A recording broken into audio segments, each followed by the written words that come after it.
Welcome to the news live from Bartlesville. Sitting here are two objective reporters from the city. Now wait a minute. I want to ask you all to bear with us. We're still recovering from the city council elections and the Tea Parties. Therefore, any mistakes or faux pas on our part are to be attributed to other people, okay, not us. Thank you, dear.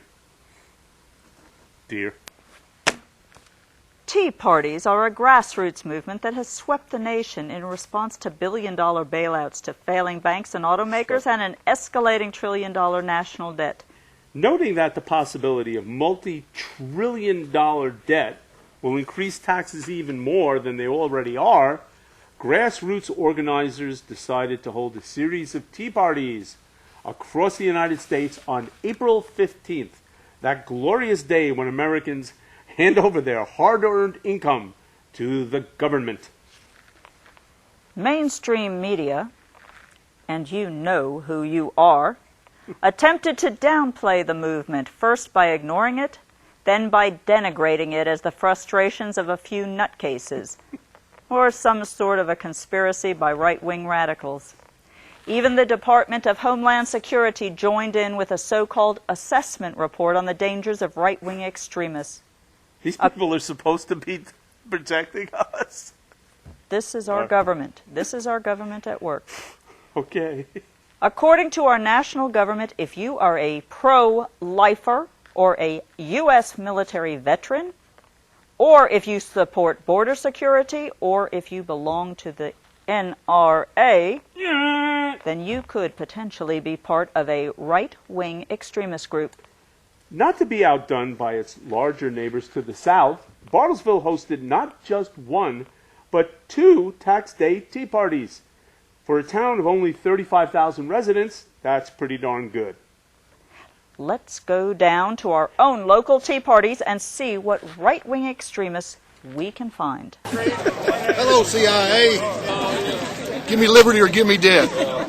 We're a little unhappy about the new administration and the way Congress is reacting as a rubber stamp to some very radical things that are taking our nation in the direction that my forefathers who fought and died for our freedom would not be happy with at all.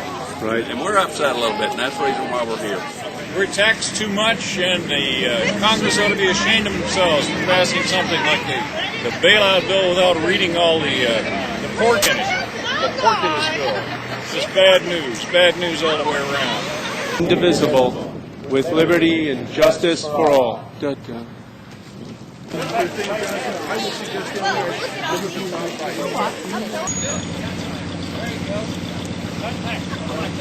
What are you drinking?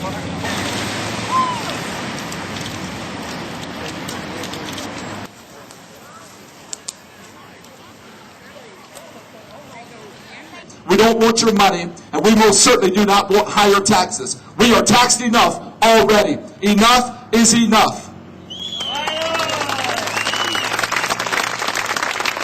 And you can either alter your policies coming out of Washington, D.C., or we will alter you at the next election. Either way, change is coming, and that's change you can believe in. And that's all the news that's fit to broadcast here on Live from Bartlesville. And it's probably a lot more than fits for many of you. We're sorry.